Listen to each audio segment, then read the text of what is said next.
Hello everyone, फिर से स्वागत है आप सभी का आपके अपने चैनल जीएस बाय शुभा में। कैसे हैं आप सभी लोग? मैं आशा करती हूँ आप सभी लोग बहुत ही अच्छे होंगे, एकदम स्वस्थ होंगे। चलिए गाइज, अब अपनी आज की केमिस्ट्री की क्लास पर आते हैं। जैसे कि आप लोग जानते हैं, कल की क्लास में हमने क्या पढ़ा था? कल की क्लास में हमने एलिमेंट के बारे में पढ़ा था कि एलिमेंट क्या होते हैं, तत्व क्या होते हैं। फिर हमने ये भी बात की थी कि आने वाली जो हमारी क्लास है, जो आज की क्लास है, नेक्स्ट क्लास है, उसमें हम कंपाउंड्स के बारे में पढ़ेंगे और फिर हम उसके बाद मिक्सचर के बारे में पढ़ेंगे। ठीक है, तो चलिए बिना किसी देरी के हम अपनी आज की क्लास शुरू करते हैं। तो आज हमारी क्लास क्या होने वाली है? यौगिक के बारे में, कंपाउंड्स के बारे में कि यौगिक क्या होते हैं, कंपाउंड्स क्या होते हैं। चलिए शुरू करते हैं। A compound is a substance made up of two or more elements chemically combined in a fixed proportion by mass. Hindi में समझते हैं अब। यौगिक वह पदार्थ हैं जो दो या दो से अधिक तत्वों के द्रव्यमान के निश्चित अनुपात में रासायनिक रूप में संयुक्त होने से बनता है। अब जो यौगिक है, जो कंपाउंड है, वो क्या है? वो वह पदार्थ है कि जिसमें दो एलिमेंट मिले हों या दो से अधिक एलिमेंट मिले हों। उनका अनुपात क्या होता है? उनका रेशो क्या होता है? एक फिक्स रेशो होता है, एक निश्चित अनुपात होता है। ऐसे समझिए जैसे कि पानी है, ठीक है। पानी का फॉर्मूला क्या होता है? H2O। अब वाटर जो होता है, चाहे हम एक बूंद पानी ले लें, चाहे हम एक बाल्टी पानी ले लें, और चाहे हम क्या ले लें, एक नदी का पानी है वो ले लें।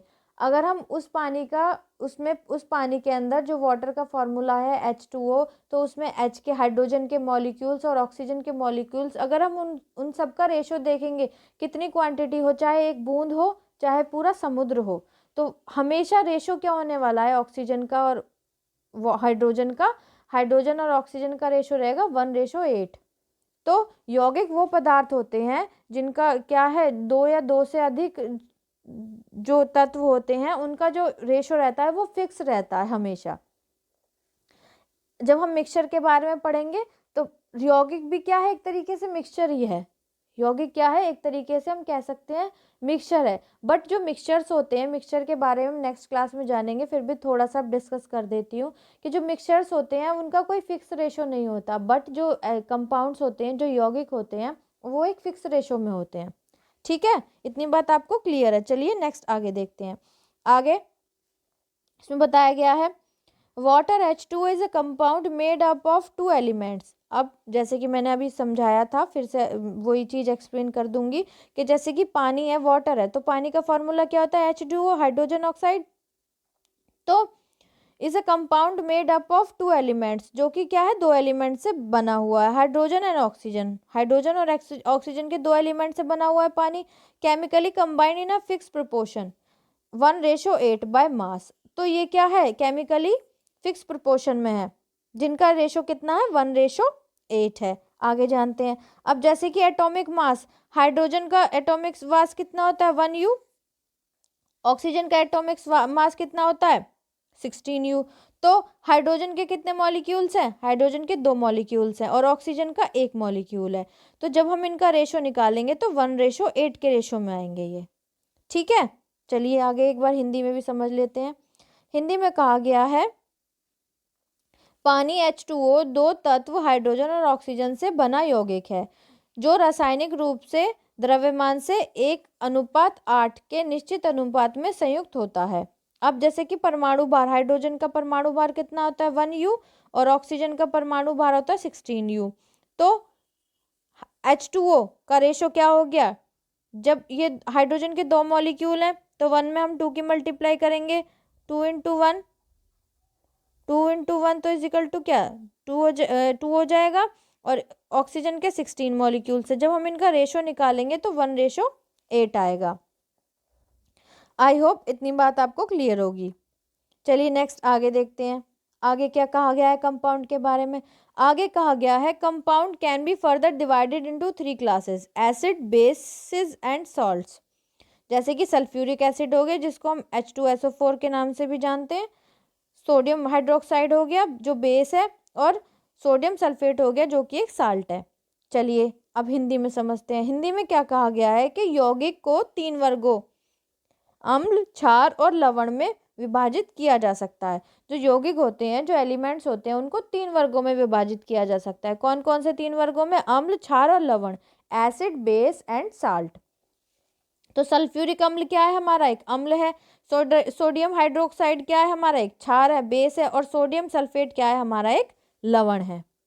ठीक है, आई होप इतनी बात आपको क्लियर होगी। चलिए नेक्स्ट आगे जानते हैं। आगे हम क्या पढ़ने वाले हैं? अब हम जानने वाले हैं कि जो कंपाउंड है, जो यौगिक है, उनकी प्रॉपर्टीज क्या है, उनके गुण क्या हैं, किस प्रकार से हम किसी भी तत्व, कोई भी मिक्सचर है किसी भी तत्व का, तो हम कह सकते हैं कि ये कंपाउंड है, या फिर कोई एक कंपाउंड होने के क्या क्या गुण होने चाहिए। ठीक है, उनके बारे में हम जानते हैं। चलिए, तो इसमें बताया गया है कि compound can not be separated into its components by physical methods. मतलब यौगिकों को भौतिक विधियों द्वारा इसके घटकों में से या फिर घटकों में अलग नहीं किया जा सकता। मतलब अगर हम भौतिक विधि के द्वारा देखें करें तो जो यौगिक होता है, इसको इसके घटकों में, मतलब इसको नहीं तोड़ा जा सकता, इसको अलग नहीं किया जा सकता। ओके, चलिए नेक्स्ट आगे जानते हैं। आगे कहा गया है कि compounds are entirely different from those of its constituent elements. अब जो यौगिक होते हैं घटक तत्व से पूरी तरह से अलग हैं। जो यौगिक हैं वो अपने घटक जो उसके जो घटक तत्व हैं उनसे पूरी तरीके से अलग होते हैं। चलिए नेक्स्ट आगे जानते हैं। आगे बताया गया है energy in the form of heat, light etcetera is usually either given out और absorbed during the preparation of a compound. The formation of compound is a chemical changes. अब इसका हिंदी में मतलब क्या है? हिंदी में इसका मतलब समझते हैं। चलिए, तो इसमें बताया गया है ऊर्जा, ऊष्मा, प्रकाश आदि के रूप में जो भी हमारे पास कोई ऊर्जा है, जो एनर्जी है, आमतौर पर क्या होता है? आमतौर पर एक यौगिक की तैयारी के दौरान या तो दी जाती है या अवशोषित की जाती है। मतलब जब भी कोई यौगिक बनाया जा रहा है, कभी जब भी कोई कंपाउंड बनाया जा रहा है, तो जो एनर्जी है, चाहे वो किसकी, हीट की फॉर्म में हो, चाहे वो लाइट की फॉर्म में हो, तो या तो उसमें उसको क्या किया जाएगा उसके दौरान, जो जो यौगिक तैयार किया जाता है, तो या तो उसको हीट या फिर एनर्जी, ऊष्मा जो होती है, हीट या फिर लाइट, उसको दी जाती है या फिर एब्जॉर्ब की जाती है यौगिक के द्वारा। ठीक है, यौगिक का बनना एक रासायनिक परिवर्तन है। यौगिक जिस प्रकार से बनते हैं, तो ये क्या है? एक तरीके से क्या है? केमिकल चेंज है। ठीक है, चलिए नेक्स्ट आगे जानते हैं। आगे कहा गया है, आगे आगे क्या इसके गुण है यौगिक के? The composition of a compound is fixed, the constituent are present in a fixed proportion by mass, a compound has a definite formula. अब इसका मतलब क्या है वो जानते हैं। किसी यौगिक का संगठन निश्चित होता है, घटक द्रव्यमान के निश्चित अनुपात में उपस्थित होता है, यौगिक का एक निश्चित सूत्र होता है। अब जैसे कि मैंने आपको बताया कि कोई भी यौगिक जो होता है वो क्या होता है? एक अपने फिक्स रेशो में होता है, और जो यौगिक होता है उसका एक निश्चित सूत्र होता है। जैसे अमोनिया है, ठीक है, तो अमोनिया का सूत्र क्या है? NH3। तो अमोनिया का ये इसका जो रेशो होगा ना, इनका जो नाइट्रोजन का और हाइड्रोजन का जो अनुपात होगा वो फिक्स होगा। अब जैसे कार्बन डाइऑक्साइड है, CO2 है, तो कार्बन का और ऑक्सीजन का जो रेशो होगा, जो अनुपात होगा, वो फिक्स होगा।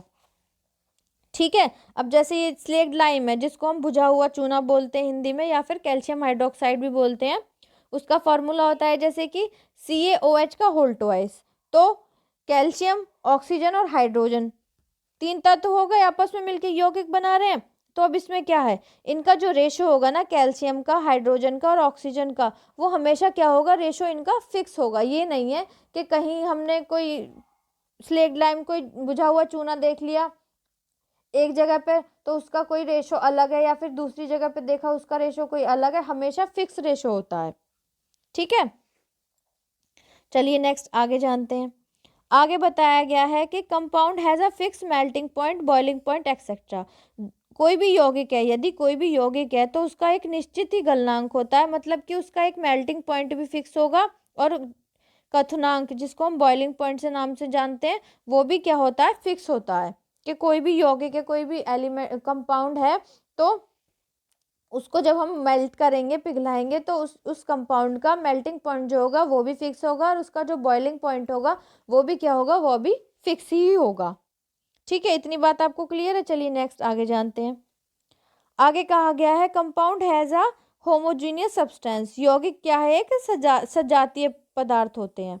क्या होते हैं? यौगिक सजातीय पदार्थ होते हैं। ठीक है, तो ये क्या था? ये था हमारे कंपाउंड के बारे में, यौगिक के बारे में। मैं आशा करती हूँ कंपाउंड के बारे में, यौगिक के बारे में आपको अच्छे से समझ आ गया होगा। आपको ये पता चल गया होगा आज की क्लास में कि एग्जैक्टली कंपाउंड होते क्या हैं, यौगिक होते क्या हैं। ठीक है गाइस, कल की क्लास में हम क्या जानेंगे? कल की क्लास में हम मिक्सचर के बारे में जानेंगे। साथ ही साथ हम ये भी जानेंगे कि कंपाउंड में और मिक्सचर में डिफरेंस क्या होता है, किस प्रकार से हम कह सकते हैं कि ये कोई भी एक कंपाउंड है और किस प्रकार से हम कह सकते हैं कि कोई एक मिक्सचर है। तो वो सब चीज़ें हम नेक्स्ट क्लास में जानेंगे। साथ ही साथ हम कंप्लीट आगे सारा अपना करते चले जाएंगे। और ये जैसे एसिड, बेस और साल्ट हो गए, ये चीज़ हम डिटेल में और आगे की क्लास में पढ़ेंगे। इसका एक पर्टिकुलर टॉपिक आएगा, उसमें हम ये सब चीज़ें पढ़ने वाले हैं। तो मेन पर्पज़ ये था कि आपको कंपाउंड के बारे में अच्छे से समझ आ जाए, ताकि आगे जब हम किसी भी कंपाउंड की या एलिमेंट की बात करें तो आपको ये पता हो कि कंपाउंड क्या है और एलिमेंट क्या है और मिक्सचर क्या है। ठीक है, तो मैं आशा करती हूँ आज की क्लास आपको अच्छी लगी है। अगर आपको क्लास अच्छी लगी है, समझ आई है, तो प्लीज़ कमेंट में ज़रूर बताइएगा और बच्चों को भी शेयर कीजिएगा, ताकि और बच्चे भी इस चैनल से जुड़ सकें। अगर आप इस चैनल पर नए हैं तो प्लीज़ चैनल को सब्सक्राइब ज़रूर कीजिएगा और बेल आइकन को भी दबाइएगा, ताकि मैं जब वीडियो अपलोड करूँ तो आप तक नोटिफिकेशन आ जाए और आप अपनी पढ़ाई को कंटिन्यू कर सकें। प्लीज़ गाइज ज़्यादा से ज़्यादा इस चैनल को सपोर्ट कीजिए। आज के लिए इतना ही रखते हैं, मिलते हैं अपनी कल की क्लास में। तब तक के लिए थैंक यू वेरी मच।